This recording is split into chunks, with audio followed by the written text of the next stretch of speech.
Welcome back to the Rocky Mountain ATV MC YouTube channel. My name's Josh, joining you today from the Ride with the Knights garage. I'm going to share with you my technique on how to install the Tusk TM-1 Mousse Tube. Let's jump into it.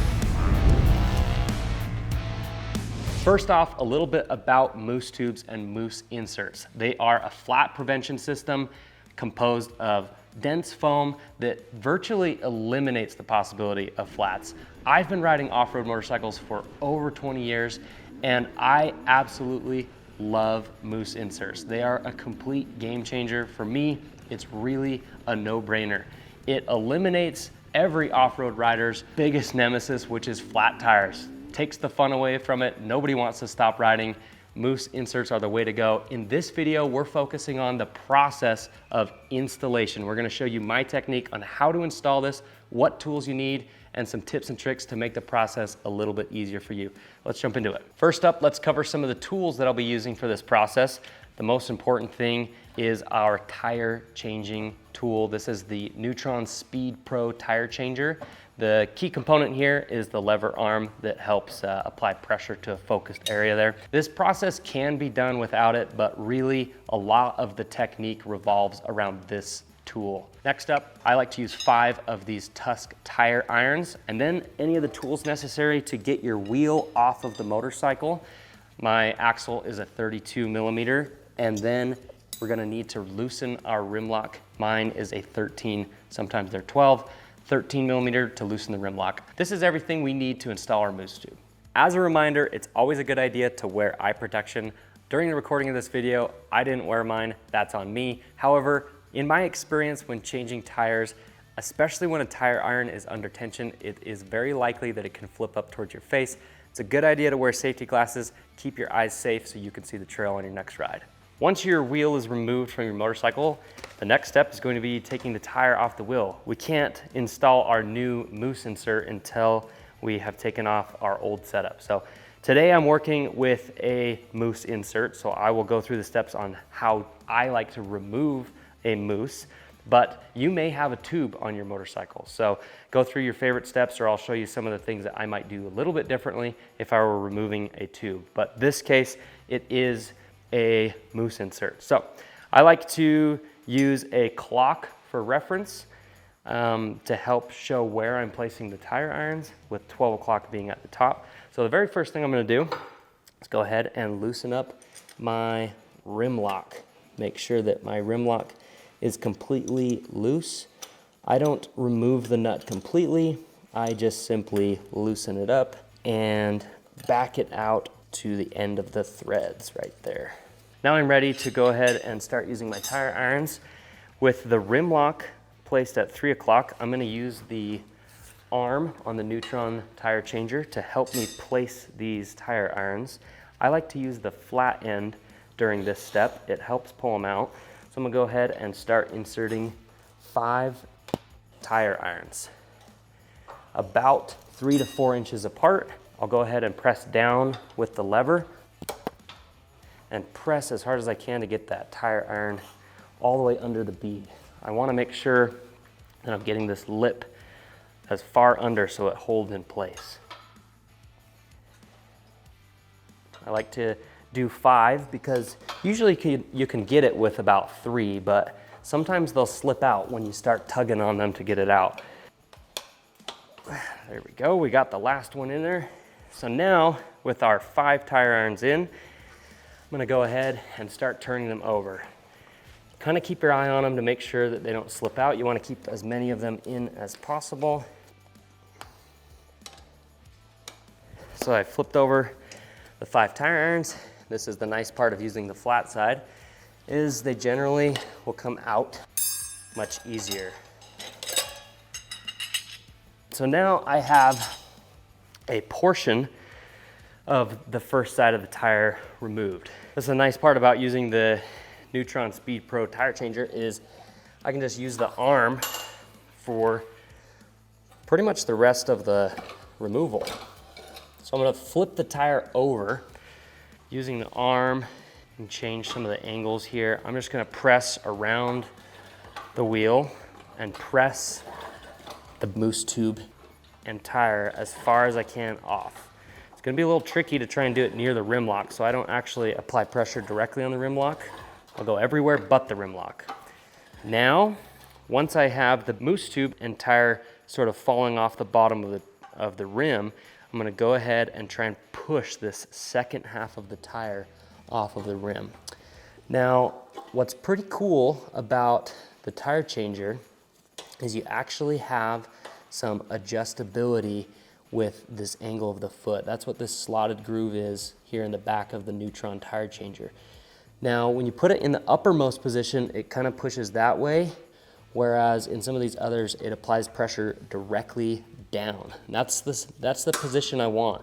I want this foot to be as close to the rim as possible and applying pressure straight down. I'm gonna take really small bites and I'm gonna try and push that tire off of the rim. Sometimes you can get it all the way off with one bite, but the arm sometimes runs out of range before you can do that. So what I like to do is apply some pressure, get as good of a bite as I can, and then with my free hand, I'll apply some pressure to the tire, alleviate some on the foot, rotate the tire about an inch, and repeat. That allows me to keep the work that I've already done, but take another bite. And I'm gonna continue to repeat this process.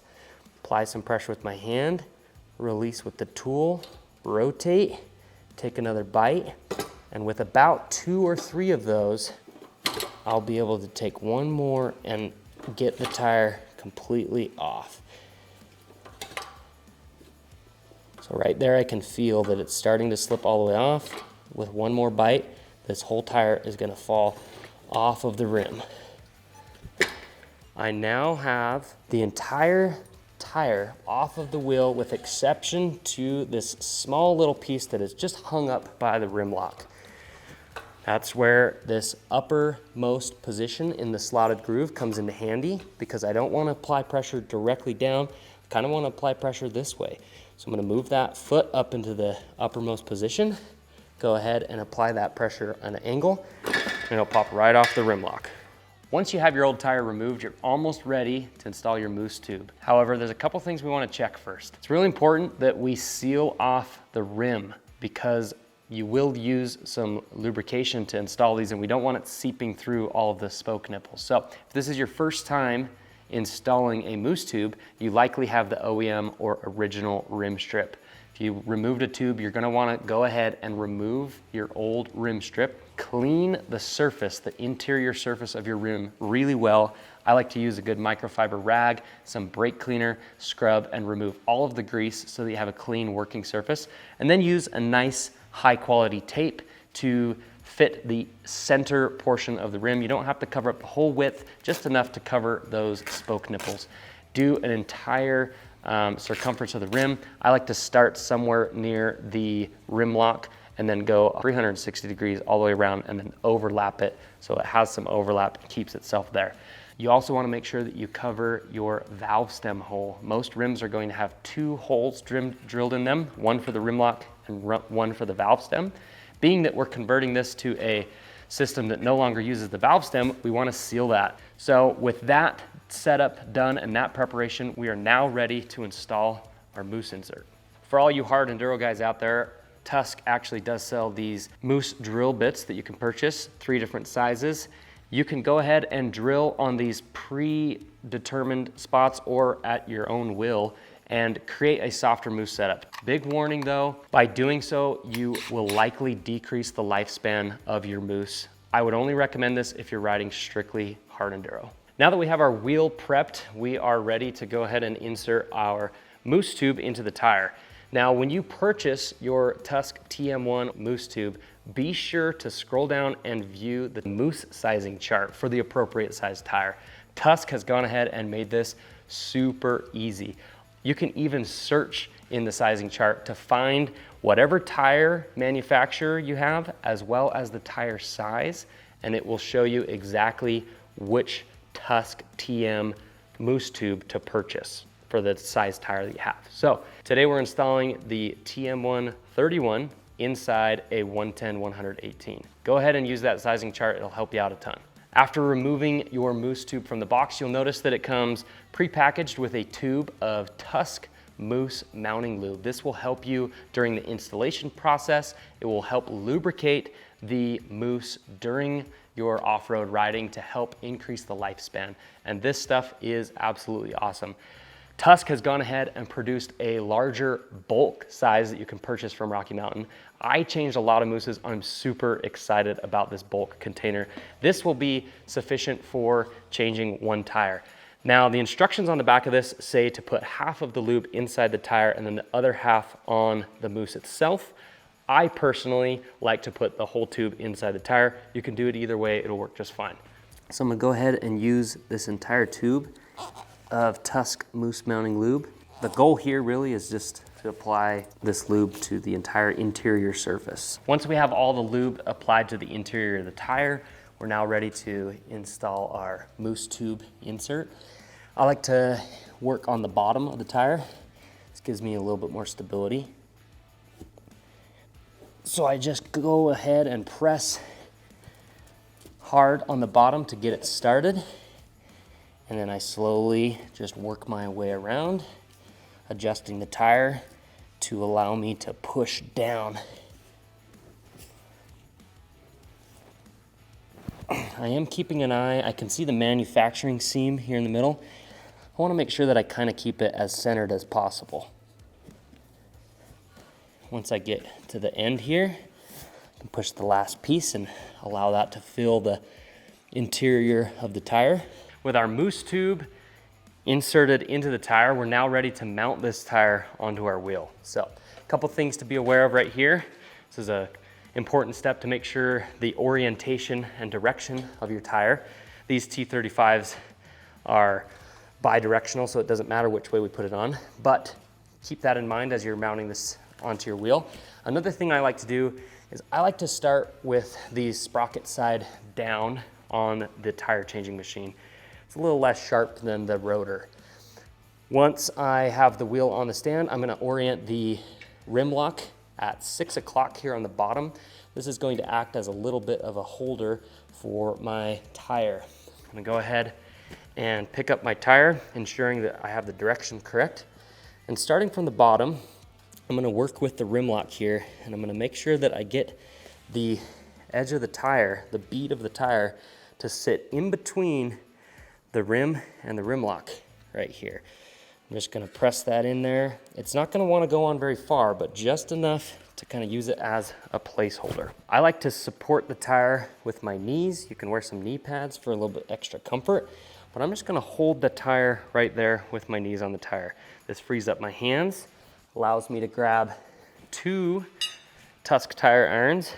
I'm now going to be working at 2 and 10 o'clock with the curved sides of the tire irons.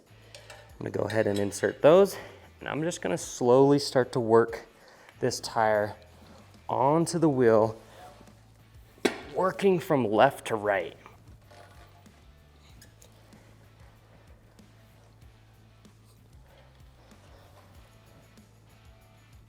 All the while, I'm trying to keep an eye on this rim lock to make sure that my tire is still catching that rim and not slipping off.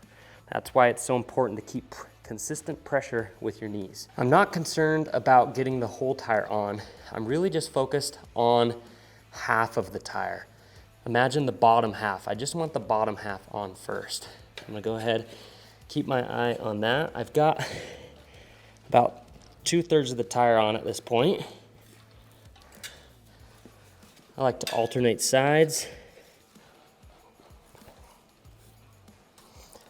Again, using the curved side of these tire irons.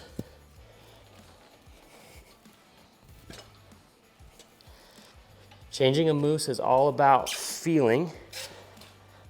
If you feel too much resistance when you go to pull that lever over, you're likely getting a little too ambitious with how big of a bite you're trying to take. So see if you can take a smaller bite. Right now, with the resistance of this new tire and new mousse, I'm feeling a fair amount of resistance, so I'm taking small bites here. And with that last push there, I was able to get the first half of the tire on. So with the first half of the tire on, we're now ready to go ahead and move to the second part where we're gonna work on this other half. But before we do so, we wanna push the mousse tube down into the middle of the tire. You can see over here that most of it is in the tire. Right here, it still needs to go down. So you can use the tire changer tool to just go ahead and apply some pressure to different points throughout the tire. I'm gonna use some different adjustments on that foot positioning. Once I've gone around it and the mousse tube is seated a little bit more in the center of the rim, I'm now ready to go ahead and install the second half of the tire. When we go ahead to install this second side, I like to work with the rim lock and take care of that first. So I'll go ahead and orient the rim lock at 12 o'clock near the arm of the tire changer. I'm gonna take the flat side of a tire iron, insert it just about 2 inches to the side of the rim lock, and I'm gonna use this cool feature on the tire changer to lock this lever in place. This kind of gives you an extra hand. It allows there to be pressure applied to this tire iron and free up your hands to work elsewhere. With that locked in place, just 2 inches to the side, this is a really critical step. I like to depress the rim lock in before I take that first bite of the tire. What this does is it allows the rim lock to seat in its correct position inside the wheel. If I go ahead and just start changing the tire right now, I run the risk of having that rim lock that's inside be in the incorrect position. So it gets a little tricky here, but I like to insert typically the flat side of a tire iron and try and wedge it in between the foot of the tire changing base and the actual rim lock itself. This will give you sort of a lever that you can use. If you squish it down in there just like so, it gives you a really good lever right there. Sometimes you have to lift up on the wheel, but with this, you'll notice that I'm able to depress that rim lock. That's really critical when taking this first bite. To keep that rim lock depressed, I'm gonna go ahead, take my first bite working around the tire. Generally that's enough where you can relieve some pressure there and it's gonna be in the correct position. I'm gonna leave that tire iron there. Since I have 5 of them, I'm gonna go ahead and grab another one, take one more bite here using the curved side.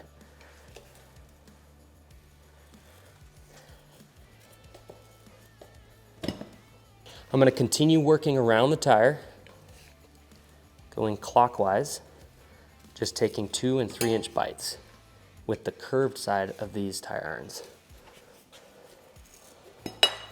Just before I reach 6 o'clock, about 5 o'clock, I'll take the flat side of a tire iron and insert this and leave it as sort of a placeholder. I'll get to that later. You'll see where that comes into play. Leaving that one in place, I'm gonna continue to work around. We're free to remove that tire iron. I'm just continuing to take small bites, working my way around the tire.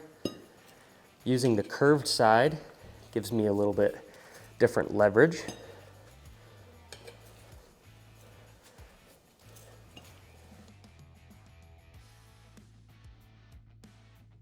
As I'm getting near to the end step, I'm taking smaller and smaller bites. You'll notice earlier I was taking about 2 to 3 inch bites right here.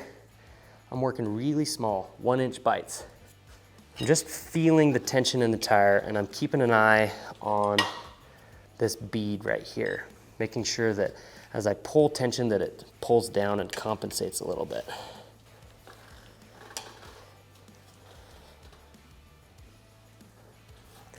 Whenever you get to a spot like this where you have a lot of tension built up in the tire, the best way to alleviate tension in the tire right here is to work directly opposite, 180 degrees.